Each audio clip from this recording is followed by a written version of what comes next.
Você já percebeu que depois de começar a questionar tudo, depois de acordar para certas verdades sobre você e sobre o mundo, as conversas ficaram estranhas? Você está lá no almoço de família ou num happy hour com amigos e de repente sente uma distância enorme entre você e as outras pessoas. Elas falam sobre coisas que antes te interessavam, riem de piadas que antes você achava engraçadas, se preocupam com problemas que agora parecem tão pequenos, tão superficiais. E você tenta participar, tenta se conectar, mas sente como se estivesse assistindo tudo de fora, como se não pertencesse mais àquele mundo. E o pior é que vem aquela culpa terrível, aquele pensamento de que talvez o problema seja você, de que você está se tornando arrogante, superior, insuportável. Você não queria se sentir assim. Você não pediu para ver as coisas de forma diferente. Mas agora que você vê, não consegue mais fingir que não vê. E isso te coloca num lugar muito solitário, muito confuso, onde você se pergunta se valeu a pena despertar, se o preço foi perder a conexão com quase todo mundo ao seu redor. Existe uma solidão peculiar que acompanha certas transformações interiores. Não é a solidão de quem está fisicamente sozinho, mas a solidão de quem está cercado de pessoas e ainda assim se sente completamente isolado. É como se você tivesse aprendido uma nova língua e agora percebesse que quase ninguém mais fala esse idioma. Você continua usando as mesmas palavras que todo mundo, mas o significado por trás delas mudou tanto que a comunicação real se torna quase impossível. As pessoas ao seu redor seguem falando sobre sucesso, felicidade, propósito, amor, mas quando você ouve essas palavras agora, elas soam ocas, vazias, como cascas sem conteúdo, e você não consegue explicar isso sem parecer pretensioso ou desiludido. Essa antipatia que você sente não é desprezo. Não é que você ache as pessoas inferiores ou ignorantes. É algo mais sutil e mais doloroso. É a percepção aguda de que vocês habitam realidades diferentes, que operam sob regras distintas, que veem o mundo através de lentes incompatíveis. Quando alguém reclama do trânsito, você não consegue mais participar da reclamação com a mesma naturalidade, porque sua mente imediatamente vai para lugares mais profundos. Por que escolhemos viver dessa forma? Por que aceitamos passar horas presos em carros como parte normal da vida? Que sistema é esse que normalizou o absurdo? E enquanto você está tendo essas reflexões silenciosas, a conversa já passou para outro assunto igualmente superficial, e você percebe que está novamente fora de sincronia com o grupo. Michel Foucault dedicou grande parte de sua obra a entender como somos construídos, como nos tornamos quem somos através de processos sutis de subjetivação que nem sequer percebemos.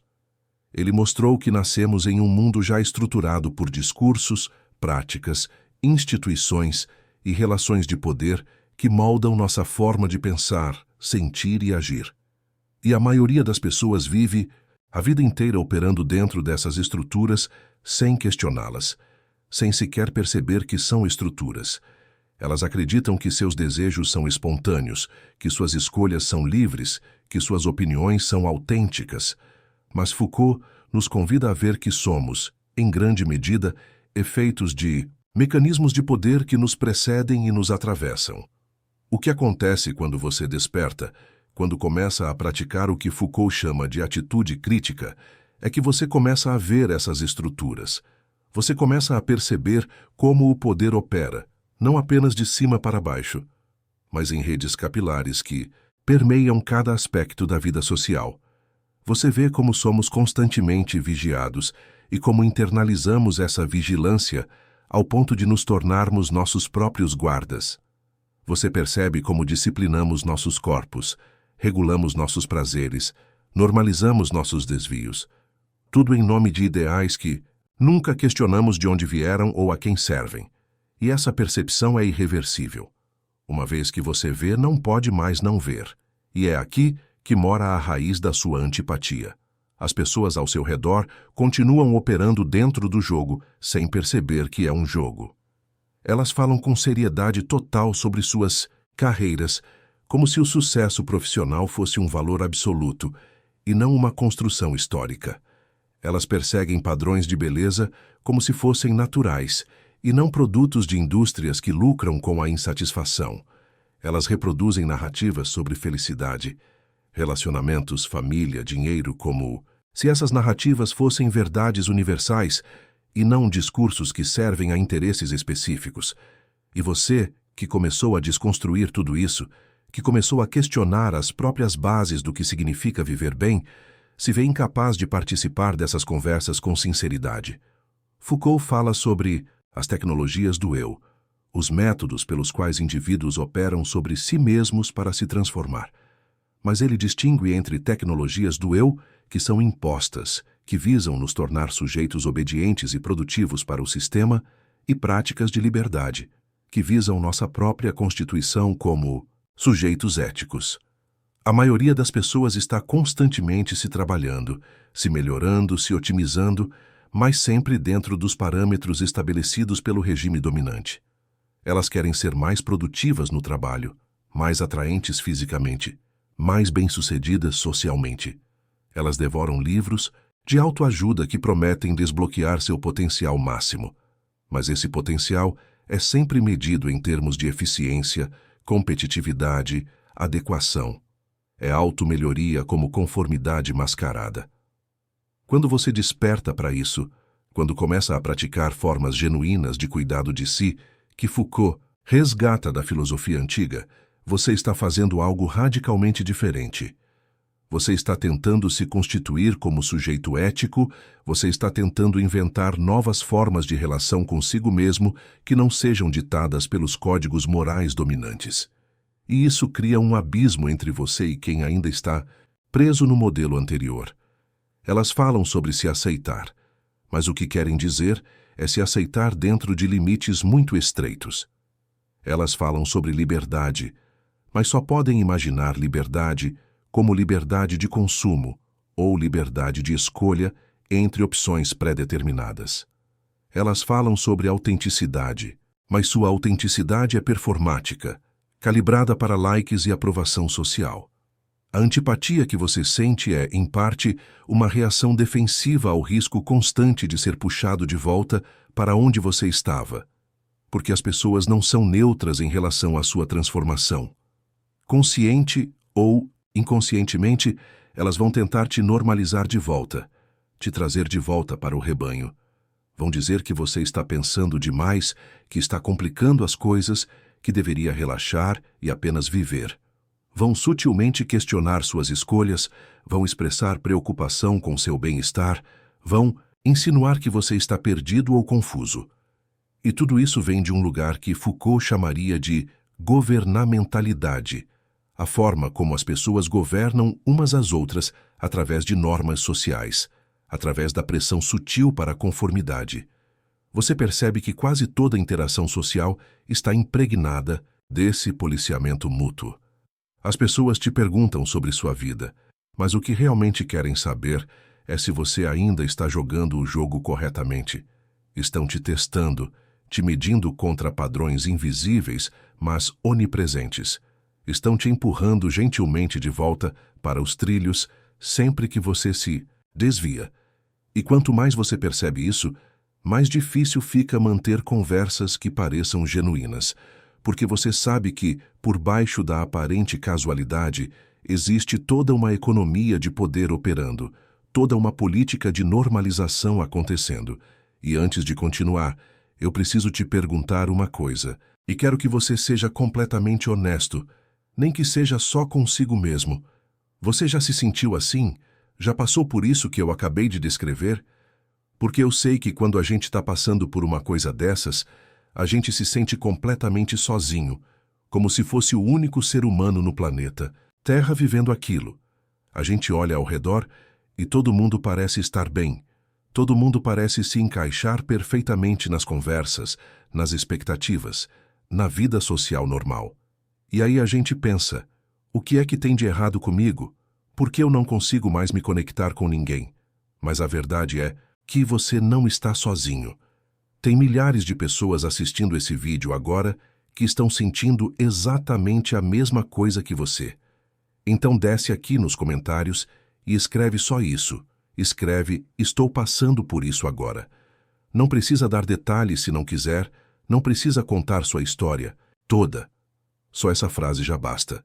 Porque quando você escreve isso, você não está só desabafando, você está dizendo para outra pessoa que vai ler seu comentário: você também não está sozinho. E isso pode ser exatamente o que alguém precisava ouvir hoje. Foucault nos mostra que o poder não é apenas repressivo, não é apenas aquilo que nos diz não. O poder é produtivo. Ele cria sujeitos, cria desejos, cria formas de vida. E o mais insidioso é que ele opera através de nossa própria participação voluntária. Ninguém está te forçando a perseguir sucesso profissional. Ninguém está te obrigando a se preocupar com sua aparência. Ninguém está te coagindo a buscar validação social. Você faz isso porque essas preocupações foram instaladas em você como parte do processo de se tornar um sujeito moderno. Você foi governado de tal forma que agora você se governa sozinho, que você se vigia sozinho, que você se disciplina sozinho. E esse é o truque genial do poder contemporâneo. Ele não precisa de guardas externos quando você já internalizou o guarda. Quando você desperta para esse mecanismo, quando você começa a ver como foi construído e como continua se construindo através de suas próprias ações, algo fundamental muda. Você não pode mais participar ingenuamente das mesmas práticas. Você não pode mais perseguir os mesmos objetivos com a mesma convicção. Você não pode mais se relacionar com as pessoas da mesma forma, porque você vê através das máscaras, você vê os roteiros que todos estão seguindo sem saber que são roteiros. E isso cria uma sensação de falsidade generalizada que permeia quase toda a interação social. As pessoas falam sobre seus problemas, mas você percebe que os problemas que elas têm são os problemas que foram ensinadas a ter. Elas sofrem porque não se encaixam em padrões arbitrários, porque não alcançam metas artificiais, porque não correspondem a expectativas que nunca deveriam ter sido suas. E você quer gritar, você quer sacudir elas e dizer que estão sofrendo à toa, que estão jogando um jogo que não podem vencer, que estão perseguindo miragens. Mas você não pode fazer isso sem soar condescendente, sem parecer que está se colocando acima delas. E você provavelmente também sabe que não adiantaria, que as pessoas só acordam quando estão prontas, que não é possível forçar alguém a ver o que ainda não está preparado para ver. Então você se cala, você sorri, você acena, você participa da superfície das conversas, enquanto por dentro sente um vazio crescente. E esse vazio não é depressão, não é niilismo, é simplesmente a ausência de conexão genuína. É perceber que você está num palco onde todos estão representando papéis, mas você é o único que sabe que é uma peça de teatro. E quanto mais você tenta se forçar a voltar para o papel, mais artificial tudo fica, mais insustentável a performance se torna. Conheci uma mulher há alguns anos que passou por uma transformação profunda depois de uma crise de saúde. Ela tinha 42 anos, uma carreira bem-sucedida em marketing, casada, 2 filhos, vida aparentemente perfeita. Mas depois de um colapso nervoso que a levou ao hospital, ela começou a questionar tudo. Começou terapia, começou a meditar, começou a ler filosofia. E em questão de meses, ela se viu completamente deslocada do seu círculo social. As amigas falavam sobre férias, decoração de casa, fofocas do trabalho, e ela não conseguia mais se importar.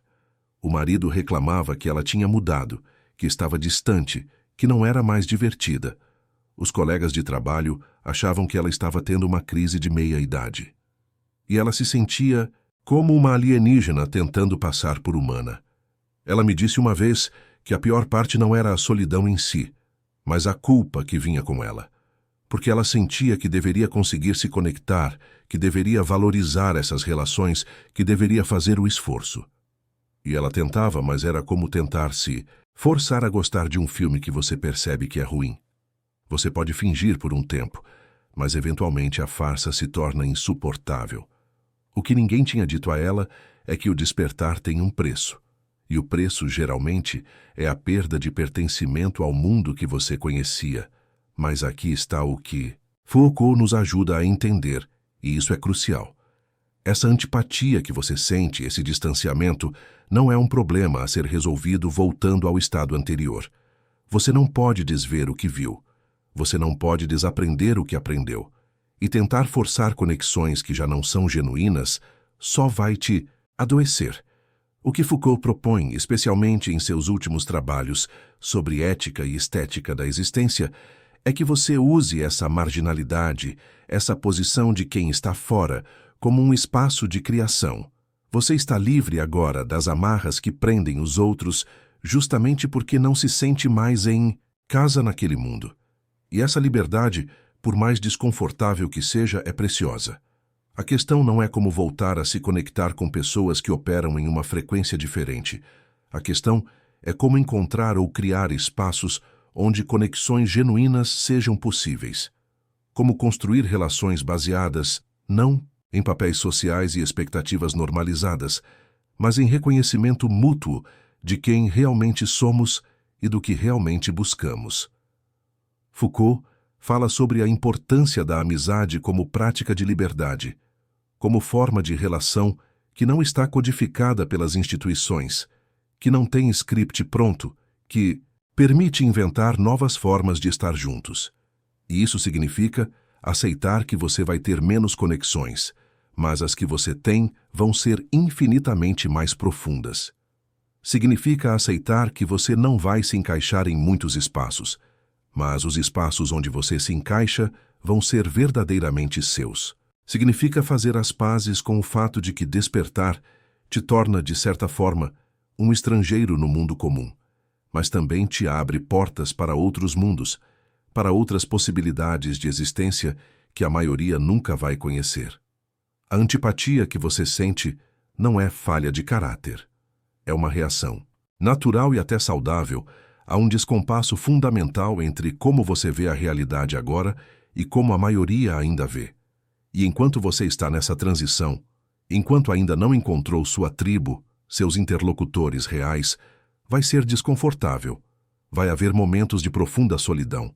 Vai haver momentos em que você vai questionar se não seria mais fácil apenas fingir, apenas voltar a jogar o jogo. Mas lembre que Foucault nos ensina que a liberdade nunca é confortável, que ela sempre vem com responsabilidade e com risco, e que a tentação de voltar para a segurança da conformidade é constante. O trabalho não é fazer você gostar das pessoas que ainda estão dormindo. O trabalho é desenvolver compaixão por elas sem se forçar a participar da ilusão. É reconhecer que elas estão fazendo o melhor que podem com o nível de consciência que têm, assim como você estava fazendo antes de despertar. É entender que o despertar não te torna superior, apenas te coloca numa posição diferente, com responsabilidades diferentes. E uma dessas responsabilidades é não usar sua nova percepção como arma, não olhar com desprezo para quem ainda não vê, mas também não se trair fingindo que você não vê o que vê. Foucault fala sobre parresia, o falar franco, a coragem de dizer a verdade mesmo quando isso te coloca em risco. E no contexto das suas relações, isso significa ter a coragem de ser honesto sobre quem você é agora, sobre o que importa para você, sobre o que você não pode mais fingir que acredita. Algumas pessoas vão te rejeitar por isso. Algumas amizades vão terminar. Alguns membros da família vão se distanciar, mas o que resta vai ser real. E você vai começar a atrair pessoas que ressoam com essa frequência mais autêntica, pessoas que também estão fazendo o trabalho de se libertar das estruturas que nos aprisionam. A jornada do despertar não é sobre se tornar iluminado e então voltar feliz para o mundo de onde você veio. É sobre reconhecer que você não pode voltar, que você foi irreversivelmente transformado e que agora precisa aprender a habitar essa nova forma de existência com graça. É sobre encontrar outros que também despertaram e construir com eles formas de vida que honrem essa nova consciência.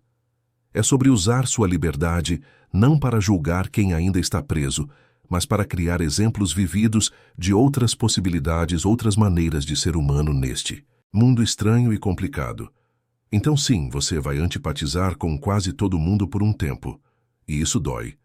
E é solitário. Mas é também um sinal de que você está no caminho certo, de que você não está mais disposto a trocar sua verdade por pertencimento fácil, de que você valoriza a autenticidade mais do que a aprovação. E com o tempo você vai encontrar seu povo.